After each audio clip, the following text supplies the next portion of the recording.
Reservation سے متعلق جو اہم تجویز ہے، میں ہمارے صوبہ کرناٹک کی جمعیت علماء کے صدر محترم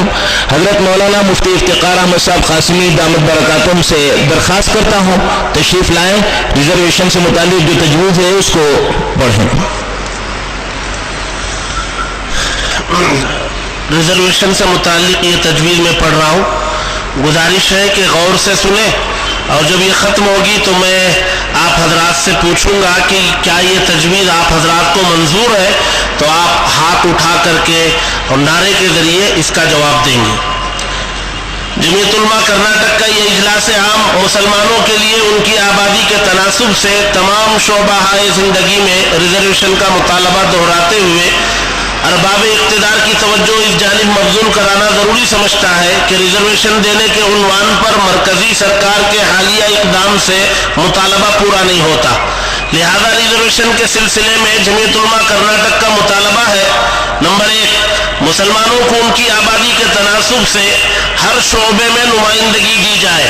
اور اس کی راہ میں جو بھی آئینی اور دوسری رکاوٹیں ہیں ان کو دور کرنے کے لیے مؤثر اقدامات کیے جائیں۔ خوشحال طبقات کو مستثنیٰ کر کے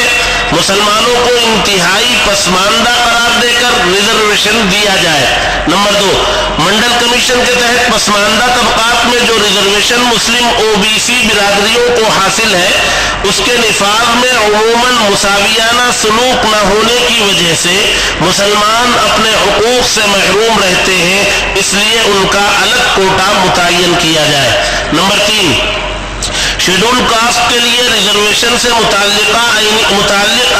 آئین کی دفعہ 341 میں جہاں یہ شرط ہے کہ صرف ہندو، سکھ اور بدھ مذہب ماننے والوں کو ریزرویشن دیا جائے گا،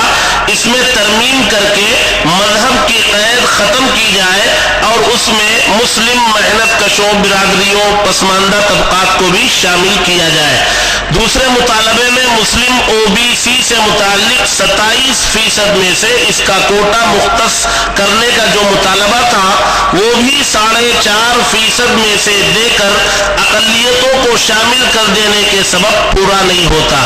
اس لیے اس اجلاس عام کا یہ مطالبہ ہے کہ اقلیتوں کے بجائے مسلمانوں کے لیے ریزرویشن اور متناسب کوٹا مختص کیا جانا یقینی بنایا جائے۔ جمعیت علماء کرناٹک کا یہ اجلاس عام اس بات کی طرف سرکار کی توجہ مبذول کرانا ضروری سمجھتا ہے کہ ملک کی بڑھتی ہوئی حالیہ آبادی کے تناسب سے OBC کے کوٹے میں اضافہ کیا جائے۔ جمعیت علماء فرقہ پرست عناصر کی طرف سے ریزرویشن کے مسئلے کو فرقہ وارانہ رنگ دینے کی مذمت کرتے ہوئے ان کے اس دعوے کی تردید کرتی ہے کہ مسلمانوں کے لیے مذہب کی بنیاد پر ریزرویشن کا مطالبہ کیا جا رہا ہے، جبکہ ایسا نہیں ہے۔ ملک کے دبے کچلے اور انتہائی پسماندہ طبقات کو قومی دھارے سے جوڑنے کے لیے ریزرویشن کی ضرورت قیام جمہوریت کے ساتھ ہی ملک میں شدت کے ساتھ محسوس کی جانے لگی تھی، لہذا انہیں ریزرویشن دینے کے لیے 1949 میں قانون کی دفعہ 341 کی تجویز پیش کی گئی، جسے 1950 میں صدر جمہوریہ نے قانونی شکل دے دی، مگر اس قانون میں ہندو کی قید لگا کر دیگر مذاہب کے پیروکاروں کو ہمیشہ کے لیے محروم کر دیا گیا۔ حالانکہ اس وقت مذکورہ قانون میں مذہب کی قید لگانے کی سخت مخالفت کی گئی تھی، اس کے باوجود مذکورہ ریزرویشن کو صرف ہندو طبقات کے لیے خاص کر دیا گیا۔ اس قانون کے خلاف مسلسل احتجاج کا نوٹس لیتے ہوئے حکومت نے بعد میں مذکورہ قانون میں ترمیم کر کے سکھ اور بدھ مذہب کے پسماندہ طبقات کو اس میں شامل کر لیا، مگر مسلمان نظر انداز کیے جاتے رہے۔ حالانکہ دفعہ 341 میں مذہب کی قید، دستور کی دفعہ 14 قانونی مساوات، دفعہ 15 مذہب، نسل، جنس، ذات اور پیدائش کی بنیاد پر امتیاز کی ممانعت ہے، اور دفعہ 16 پبلک ملازمت میں برابری کے مواقع کے تحت دیے گئے بنیادی حقوق کی کھلم کھلا خلاف ورزی ہے۔ جمعیت علماء کرناٹک کا یہ اجلاس مطالبہ کرتا ہے کہ مرکزی سرکار رنگناتھ مشرا کمیشن کی رپورٹ کو پارلیمنٹ میں پیش کر کے اس کی سفارشات کے مطابق مسلمانوں کو ریزرویشن دینے کے مطالبے پر عمل کرے۔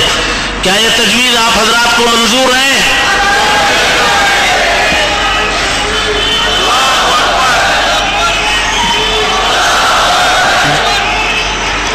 جزاک اللہ.